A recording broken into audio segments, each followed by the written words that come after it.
The poncho smelled like death, literal death. 3 months of sweat, dirt, dust, and Spanish heat had turned it into something that could probably stand up by itself. The costume department hadn't washed it, not once, not in 3 films. Clint Eastwood had asked, multiple times. Each time, Sergio Leone said no. The dirt was authentic. The smell was character. This wasn't Hollywood. This was art. And Clint was just the guy wearing it. According to stories that have circulated through Hollywood for decades, Leone told Clint more than once, "You're just background. I make stars." Whether Leone said those exact words or not, one thing is absolutely documented and true. Their relationship was complicated, tense, and eventually fell apart completely. And the way it ended reveals everything about ego, art, and what happens when a director and an actor disagree about who made whom a legend. It started in 1963. Clint Eastwood was a TV actor on Rawhide, playing the conventional good guy, the white hat hero, week after week for 5 years. He was tired of it. When an Italian director named Sergio Leone offered him $15,000 to make a low-budget Western in Spain, Clint said yes. But he wasn't Leone's first choice, not even his second or third. Leone wanted Charles Bronson. Bronson said no. He wanted Henry Fonda. Fonda passed. James Coburn wanted too much money. Richard Harrison turned it down. Leone went through multiple options before someone suggested Clint Eastwood, the guy from that TV Western show. Leone settled. That's the documented truth. Clint was affordable, available, and could play a cowboy. That's all Leone needed. Years later, screenwriter Luciano Vincenzoni, who worked with Leone, explained it bluntly. Clint at that time was a little TV actor and didn't cost so much. A little TV actor. That's how they saw him. Leone had a vision for A Fistful of Dollars. He was remaking Akira Kurosawa's Yojimbo as a Western, unauthorized and unapologetic. He knew what he wanted. Extreme close-ups, long silent standoffs, operatic violence, and a nameless anti-hero who killed without remorse.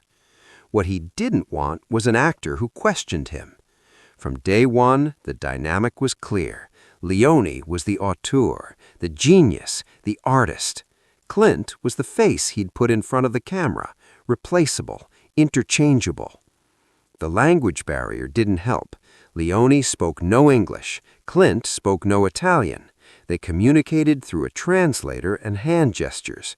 When Leone wanted something, he gestured wildly, explained through the translator, and expected Clint to do it exactly as directed.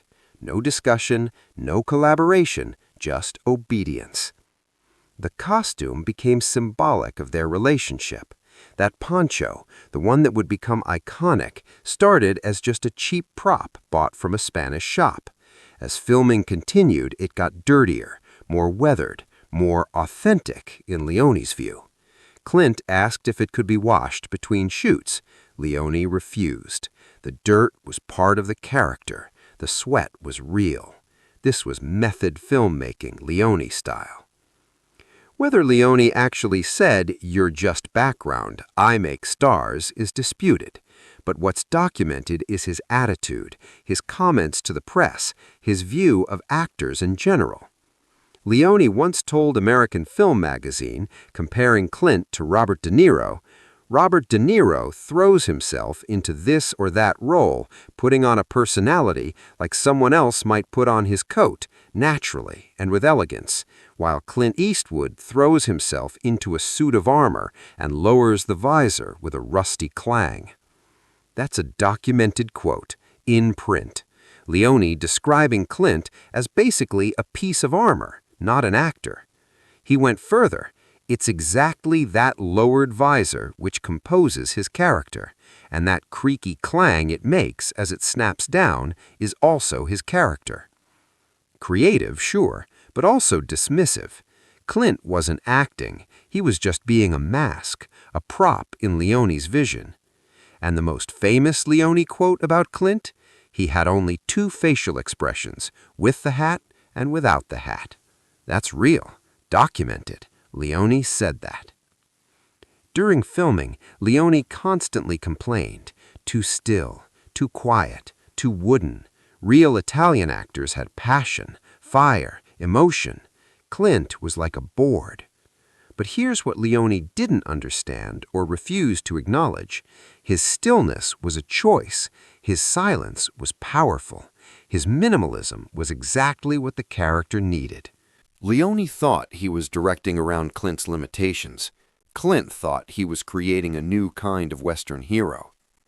When A Fistful of Dollars was released in Italy in 1964, it was a phenomenon. It made millions on a tiny budget. It launched the spaghetti Western genre. It changed cinema. And audiences didn't talk about Leone's camera angles or his extreme close-ups. They talked about the man with no name. They talked about Clint. The squint, the poncho, the cigar, the quiet menace. That was what people remembered. But Leone wasn't ready to share credit. He told the Italian press, "I could have put anyone in that poncho. The director makes the film. The camera makes the star." Think about that. I could have put anyone in that poncho. After you just made someone an international star.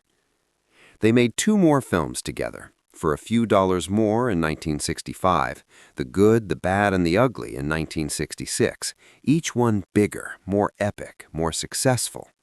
And with each film, Clint had less to do.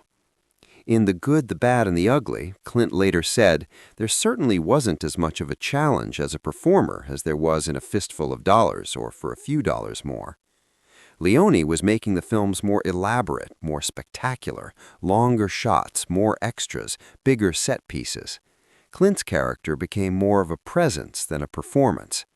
Leone was moving toward being what Clint called a David Lean alla Italiano, epic filmmaking, spectacle over character.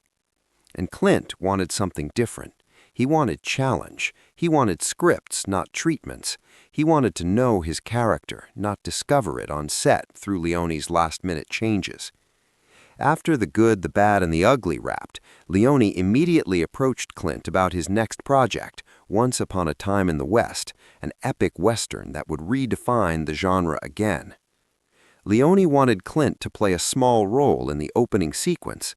Clint would appear as a gunfighter waiting at a train station, then get shot and killed in the first 10 minutes by Charles Bronson's character.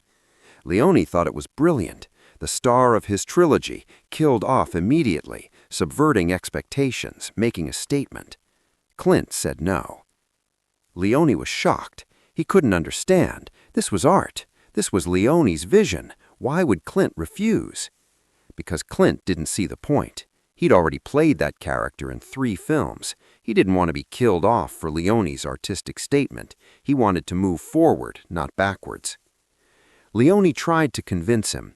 Lee Van Cleef and Eli Wallach, the other stars from The Good, the Bad, and the Ugly, had agreed to be killed off too. It would be the 3 of them, gunned down in the opening, a farewell to the trilogy. Clint was the only one who didn't want to do it, Leone later said. He just couldn't see the funny side of it. Clint didn't think there was anything funny about it, so he passed, not just on the cameo, but on the entire film. Leone was purportedly furious. Articles at the time said he was angry that Clint had rejected him, but Leone kept those feelings private initially. Years later, the bitterness came out. In interviews, Leone would dismiss Clint's acting ability, compare him unfavorably to other actors, suggest that anyone could have played the man with no name. The final break came when Leone approached Clint about his next project, Duck, You Sucker. Again, Clint said no. They were just repeats of what I'd been doing. I didn't want to play that character anymore. Leone never forgave him, and Clint never worked with Leone again. Here's the thing. Both men understood, but neither wanted to admit. They needed each other.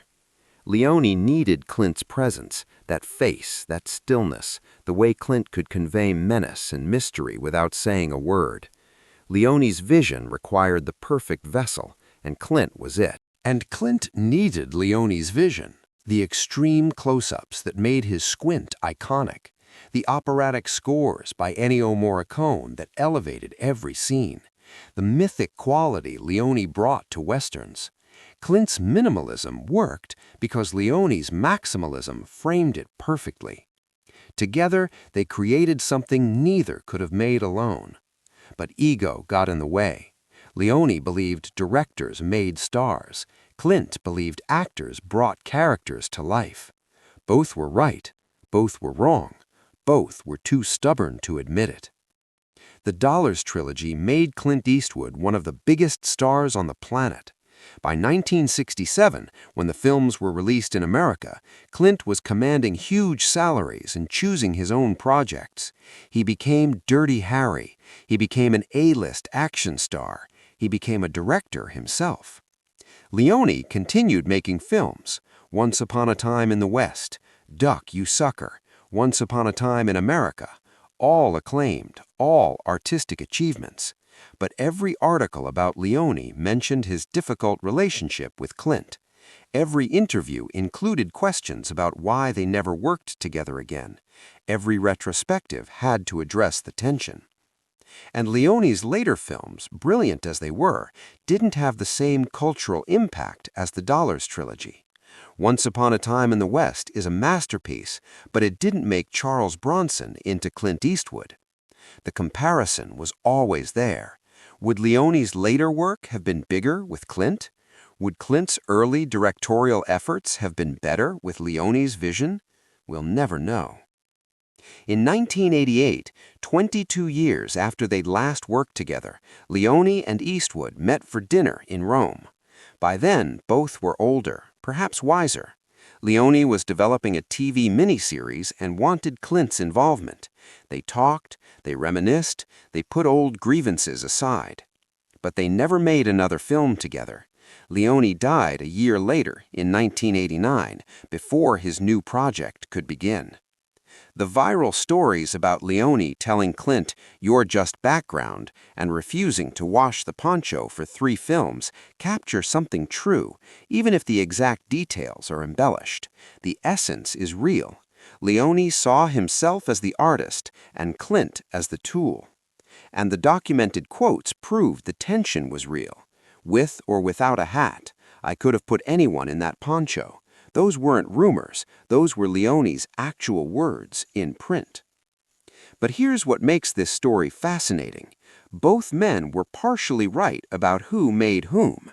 Leone created the visual language that made The Man with No Name iconic. The extreme close-ups, the long silences, the operatic violence. Without Leone's direction, Clint would have been just another cowboy. But Clint brought the presence that made audiences care, the squint, the attitude, the quiet intensity. Without Clint's performance, Leone's vision would have been empty spectacle. The truth is, they made each other. The director and the actor, the vision and the presence, the art and the execution. Neither was complete without the other. And maybe that's why they never worked together again, because admitting they needed each other would mean admitting they weren't complete alone, and neither man's ego could handle that. Today, the Dollars trilogy is considered one of the greatest achievements in cinema history. Film students study Leone's technique. Actors study Clint's minimalism. The films influenced everyone from Martin Scorsese to Quentin Tarantino. And when people think of those films, they think of both names, Sergio Leone's vision and Clint Eastwood's face, inseparable, legendary. 2 egos, 1 masterpiece, and a relationship that fell apart because neither could admit the other was essential. If this story moved you, hit subscribe. Share it with someone who needs to remember that great art often comes from creative tension, and the best collaborations are sometimes the ones that only happen once.